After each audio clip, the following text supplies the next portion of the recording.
Hello dears, मैं Pankaj sir और आप देख रहे हैं पंकज की क्लास। आज हम आपको बताएंगे कि प्रेजेंट परफेक्ट टेंस की पैसिव वॉइस कैसे बनाई जाती है, क्या इसकी पहचान और पैसिव वॉइस बनाने का क्या इसका नियम होता है। तो स्टेप बाय स्टेप सारी चीज़ें सरल तरीके से समझने का प्रयास करेंगे। तो बने रहिएगा अंत तक। वीडियो को बिना स्किप किए हुए लास्ट तक अवश्य देखिए, तभी स्टेप बाय स्टेप सारी चीजें आपको समझ में आएंगी। चलिए देखते हैं। तो जो प्रेजेंट परफेक्ट टेंस होता है, इसमें अनुवाद बनाते समय क्रिया की तीसरी अवस्था का प्रयोग किया जाता था, और जब इसकी पैसिव वॉइस बनाई जाती है तो उसमें भी क्रिया की तीसरी अवस्था लगाई जाती है। इसलिए इसमें वर्ब परिवर्तन का कोई सवाल ही नहीं है। मतलब जो वर्ब पहले से लगी होगी उसी वर्ब को हमको कॉपी करके लिख देना होता है। और जो सहायक क्रिया हैज बीन और हैव बीन का प्रयोग होता है, मतलब हैज हैव लगाया जाता है, तो पैसिव वॉइस बनाते समय कर्म के अनुसार हैज बीन और हैव बीन का प्रयोग कर दिया जाता है। तो चलिए सीखते हैं। तो जो एक्टिव वॉइस में है,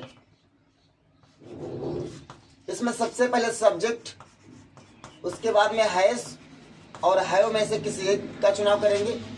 मतलब या तो हैव लगाया जाएगा या तो हैज लगाया जाएगा, plus subject plus has have plus verb की थर्ड फॉर्म, उसके बाद में ऑब्जेक्ट। ये एक्टिव वॉइस ऐसा दिया रहेगा। हमको पैसिव में कैसे चेंज करना है, तो इसमें सबसे पहले ऑब्जेक्ट को लिखा जाता है, इसके बाद में has been versus have been, और उसके बाद में वर्ब की थर्ड फॉर्म पहले से दी रहेगी तो वही हमको कॉपी करके लिखना होता है। इसके बाद में बाई और उसके बाद में सब्जेक्ट को लिखा जाता है। ये जो है पैसिव में हम सूत्र लगाएंगे। तुम्हारे पेपर कॉपी में ऐसा लिखा होगा, जो पैसिव बनाएंगे तो इस सूत्र के माध्यम से बनाया जाएगा। मतलब कर्ता को कर्म के और कर्म को कर्ता के स्थान पर ले जाया जाता है। तो चलिए सीखते हैं एग्जाम्पल के माध्यम से। जैसे यू हैव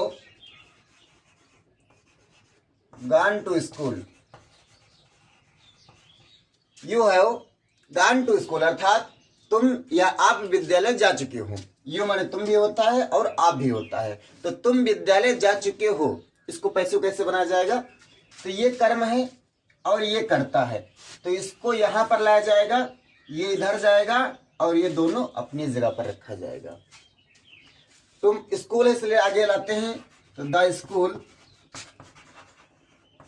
इसके बाद में हैव लिखा है तो हैव लगाएगा यू के अनुसार। यहां पर स्कूल एक वचन है इसलिए हो जाएगा हैज, तो द स्कूल हैज। अब इसके साथ में क्या जुड़ जाता है, बीन जोड़ना पड़ता है हमको पैसिव वॉइस बनाते समय। मतलब हैज बीन और हैव बीन, हैज और हैव ऊपर लिखा रहेगा। इसको जब पैसिव बनाया जाएगा तो साथ में क्या जुड़ जाएगा, बीन जुड़ जाता है। तो द स्कूल हैज बीन, जाना की थर्ड फॉर्म ऊपर लिखी ही गई है तो यहाँ पर थर्ड फॉर्म का ही प्रयोग किया जाता है। मतलब एक्टिव से पैसिव वॉइस बनाते समय सभी में जो है वर्ब की तीसरी अवस्था का प्रयोग किया जाता है, ऊपर चाहे कोई भी क्रिया लिखी गई हो। The school has been. अब इसके बाद में यू इधर लिखा है, तो यू को जब इधर लाएंगे तो हो जाएगा बाई यू, क्योंकि यू में कोई परिवर्तन नहीं होता है। मतलब यू का यू ही रहता है। मैंने आपको बताया था यदि ही आ रहा है तो ही को जब चेंज किया जाएगा तो क्या हो जाता है, हिम हो जाता है। यदि सी आ रहा है का नेम रहेगा, इसमें कोई परिवर्तन नहीं होगा।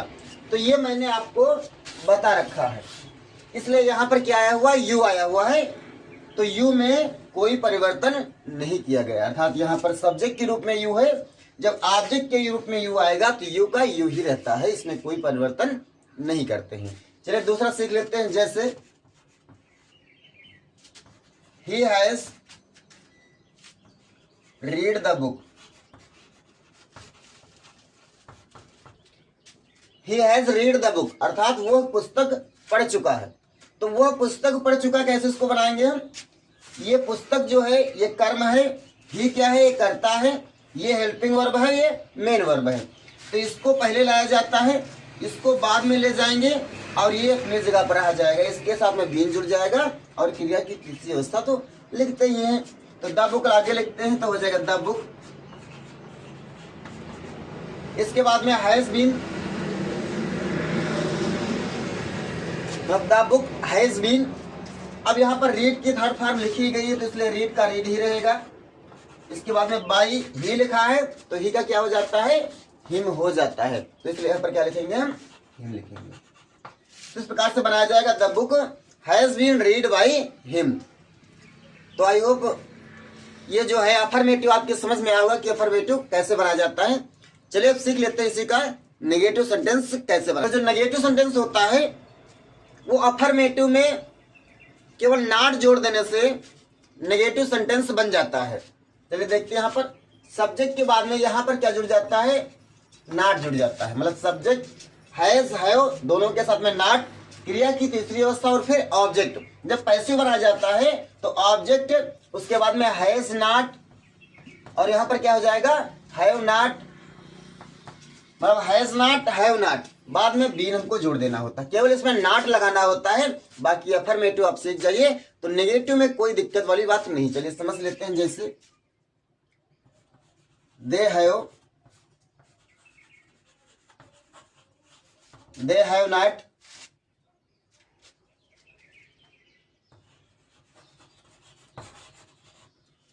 They have not read the novel. अब यहां पर जो है नॉट जुड़ गया है, तो जब नॉट जुड़ जाएगा तो पैसिव वॉइस बनाते समय इसी नॉट के बाद में हमको बीन जोड़ देना होता है। कैसे बनाते हैं, ये करता है और ये कर्म है, तो इसको इधर लाएंगे, इसको इधर ले जाएंगे और बाकी सेम रहेगा। तो नोवेल को आगे लिखते तो हो जाएगा नोवेल या द नोवेल। अब इसके बाद में हैव लगाया गया है दे के अनुसार। यहां पर कर्ता कर्म जो है कर्ता के रूप में आया हुआ है, इसलिए एक वचन, तो एक वचन के साथ में लगाया जाएगा हैज नॉट। नॉट है, नॉट इसलिए लगाया गया, साथ में जोड़ देते हैं बीन, तो हो जाएगा the novel has not been. पढ़ना की थर्ड फॉर्म यही रहती है, रीड रीड, क्योंकि थर्ड फॉर्म ऑलरेडी लगी हुई है। इसके बाद में दे लिखा तो दे को जब उधर ले जाएंगे तो हो जाता है बाई देम। इस प्रकार से नेगेटिव सेंटेंस बनाया जाएगा। चलिए अब सीखते हैं इसका इंट्रागेटिव सेंटेंस कैसे बनाते हैं। तो इंट्रागेटिव सेंटेंस जो है ये दो तरह से बनाए जाते हैं, एक इंट्रागेटिव सेंटेंस फर्स्ट टाइप और एक इंट्रागेटिव सेंटेंस सेकंड टाइप। तो चलिए स्टेप बाय स्टेप दोनों चीजें सीखते हैं। ये लगाया जाएगा एक्टिव वॉइस में और ये हमको पैसिव वॉइस में चेंज करना होता है। यहां पर हैज हैव दिया रहेगा, सब्जेक्ट दिया रहेगा, उसके बाद में क्रिया की तीसरी अवस्था और फिर ऑब्जेक्ट दिया रहेगा। जब हम पैसिव वॉइस बनाएंगे तो सबसे पहले हैज हैव चुनाव कराएंगे कर्म के अनुसार। मतलब इसमें होता है कर्ता के अनुसार, इसमें चुनाव होता है कर्म के अनुसार, क्योंकि एक्टिव वॉइस में कर्ता प्रधान होता है और पैसिव वॉइस में कर्म प्रधान होता है। इसलिए हैज हैव लगाया जाएगा ऑब्जेक्ट के अनुसार। उसके बाद में बीन लगाना है, फिर क्रिया की तीसरी अवस्था तो लगी ही रहेगी, इसलिए हमको कोई परिवर्तन नहीं करना है। उसके बाद में बाई और फिर सब्जेक्ट। यहाँ पर सब्जेक्ट जब इधर लाएंगे तो ये सारे सब्जेक्ट हैं तो इसको क्या हो जाएगा, बाई हो जाता है। चलिए बनाते हैं एग्जाम्पल।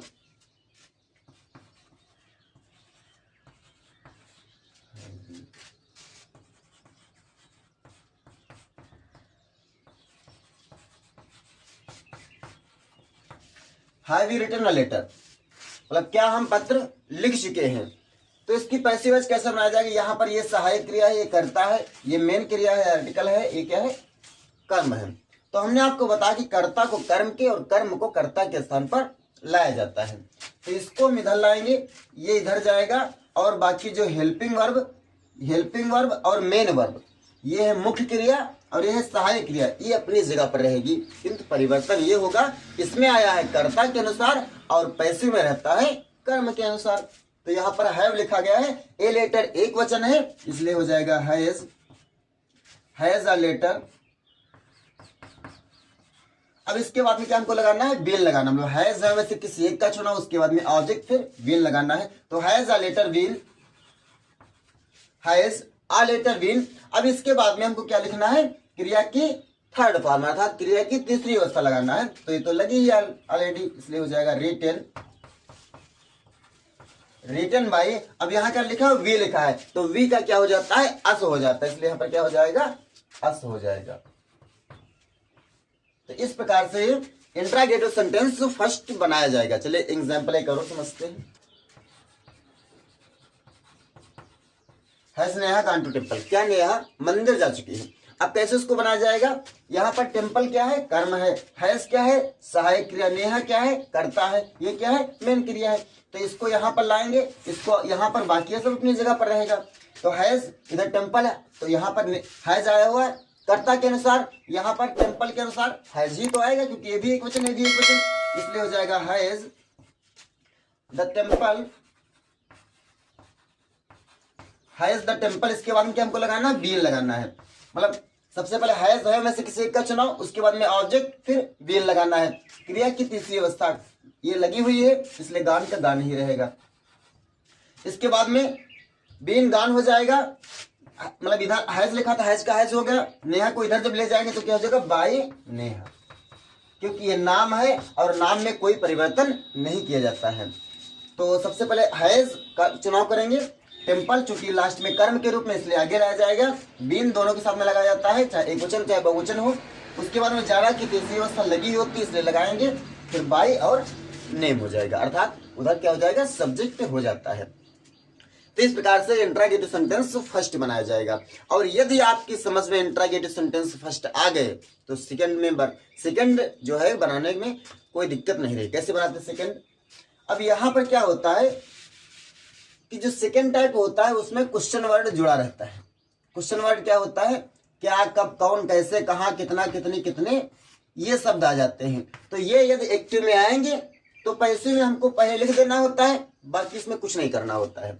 जैसे has Neha gone to temple ऐसे लिखा है। अब इसको कुछ इंट्रागेटिव सेकंड बनाना है, कैसे बनाते हैं, सबसे पहले यहाँ पर हम व्हाई जोड़ देंगे, तो इसका मतलब हो जाएगा why has Neha gone to temple, अर्थात नेहा मंदिर क्यों जा चुकी है। तो जैसे यहाँ पर व्हाई आ गया तो इससे पहले यहाँ पर क्या जुड़ जाएगा, व्हाई बन गया पैसे। जो एक्टिव वॉइस यहाँ पर क्या, कब, कौन से स्टार्ट है, मतलब यदि वाक्य के बीच में प्रश्नवाचक शब्द आ जाए तो ऐसे वाक्यों की अंग्रेजी अनुवाद बनाते समय इनकी अंग्रेजी सबसे पहले लिखी जाती है। तो यहाँ पर जो क्या, कब, कौन, कैसे की अंग्रेजी पहले लिखी गई है, तो पैसिव वॉइस बनाते समय भी क्या हो जाएगा, यहाँ पर यदि व्हाई है तो यहाँ पर भी व्हाई हो जाएगा, बाकी इसमें कुछ नहीं करना होता है। एक्टिव वॉइस जो फर्स्ट होता है, सेकंड बिल्कुल वैसे ही बनाया जाता है, केवल पहले जो है यदि प्रश्नवाचक लिखा होगा तो कॉपी करके उसी प्रकार से, इसमें कोई चेंजेस नहीं करनी जाती, मतलब जो पहले प्रश्नवाचक शब्द होते हैं इसमें कोई परिवर्तन नहीं किया जाता है, जैसा ऊपर लिखा होता है वैसे हम नीचे लिख देते हैं। सेम ऐसा नेगेटिव में होता है। आपको अफर्मेटिव पता हो, नेगेटिव में केवल और केवल नॉट जुड़ जाता है। तो है ना एक्टिव और पैसिव सरल। ये वीडियो आया पसंद तो वीडियो को कीजिएगा लाइक, चैनल को कीजिएगा सब्सक्राइब, ताकि ऐसे ही आने वाली वीडियो की नोटिफिकेशन आपको बिल्कुल टाइम पर मिल जाए।